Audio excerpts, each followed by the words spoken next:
You don't have to be perfect to be remarkable. You know, aim high, but manage my expectations of success. People see the 30%. They don't see the 70% of not making it or not getting what you want. And the interesting thing is that when you are honorable to achievement, the wealth and that kind of thing comes automatically. My story is all about agility and being able to be flexible. The 5-year, 10-year plan that most CEOs ask, my plan has always been kind of unhinged. It's just like I go where my passion leads me and I feel free. Performance mattered, not fame, not money. How well did you do at something is what mattered. I've got to get through it. I've got to take a snapshot of the really great moments and carry those with me through the really bad ones. And the trick is taking your blinders off and remembering to look at those photos. And it changes the brain, changes the wiring. And I try to breathe. Breathing changes the wiring, but it's conscious. You have to just slow down. You have to cut out all the noise. You have to respect yourself.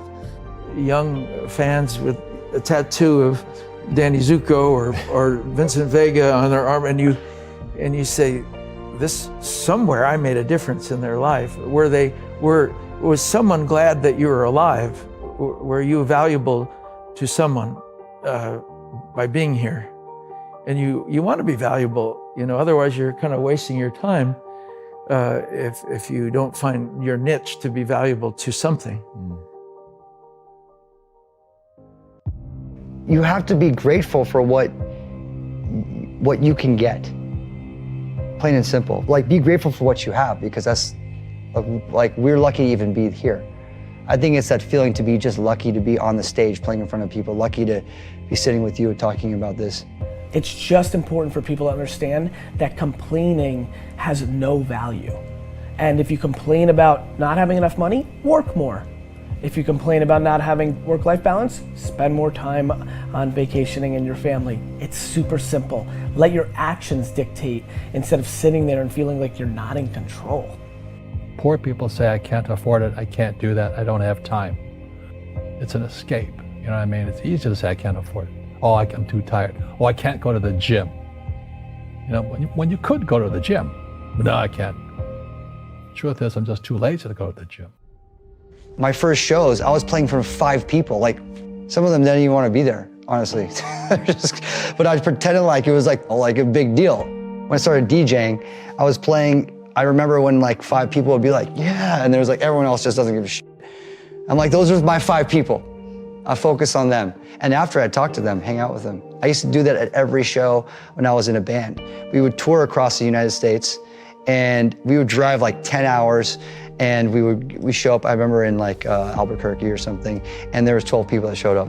And after the show, I like hung out with all of them, and one of the guys let us stay in their house, because we were sleeping in our van the whole time.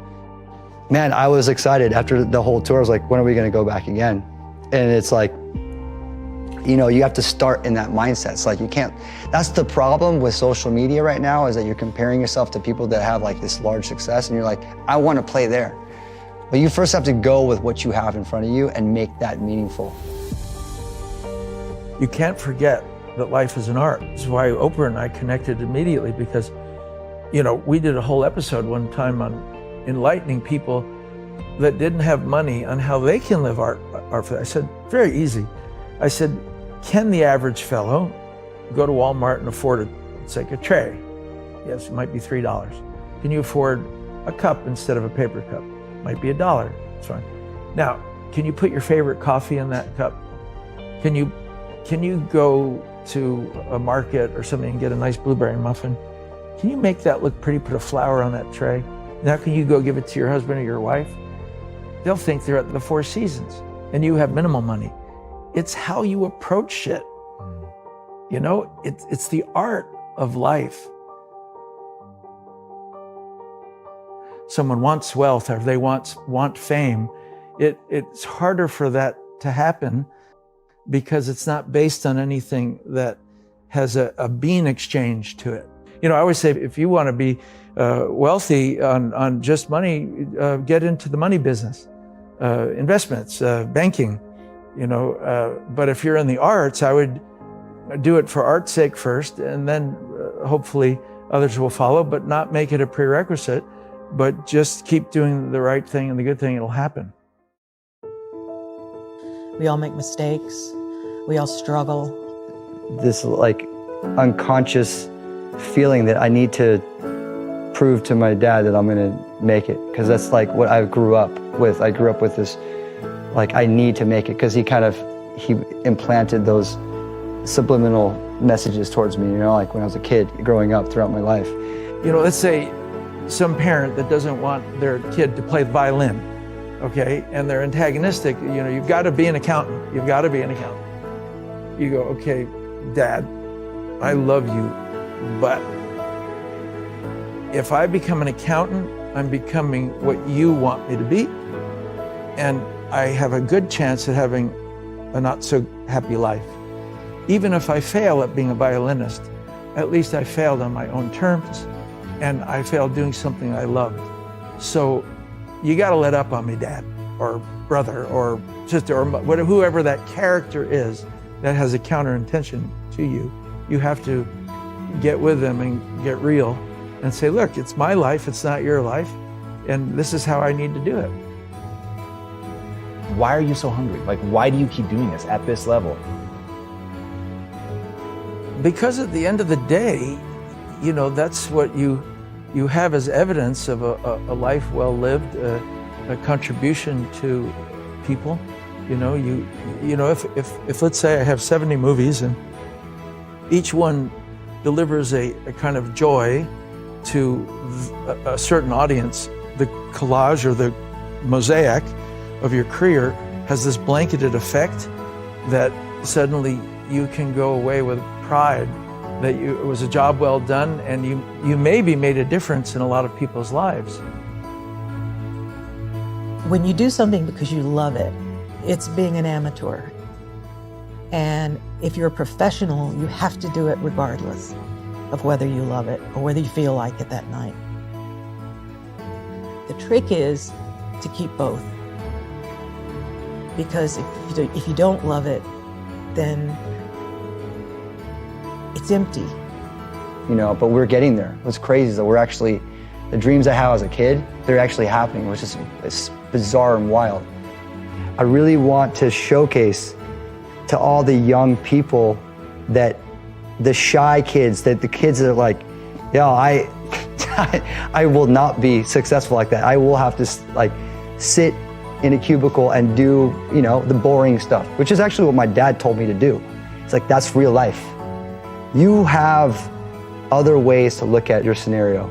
And, you know, it's like, I'm trying to speak to that demo, to those kids, to those people, to the young people out there like that.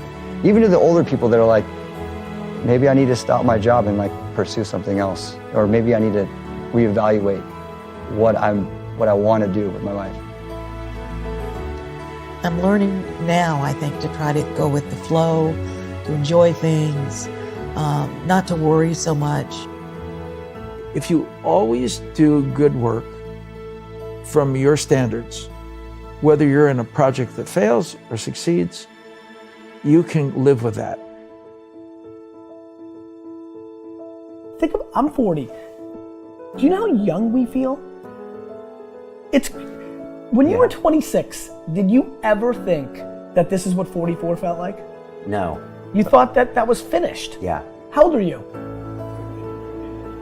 Like, you think a 40-year-old, like, when I was 25 years old, I thought a 40-year-old was finished. I don't even feel like I'm starting. And so I'm giving real advice, and real advice looks like this. When you're 19, and you can spend 7 full years learning your craft, meeting people that are mentors, being patient, and you wake up and you're 26 years old, you have your entire life in front of you, and you've done great foundational work to go on and then be successful.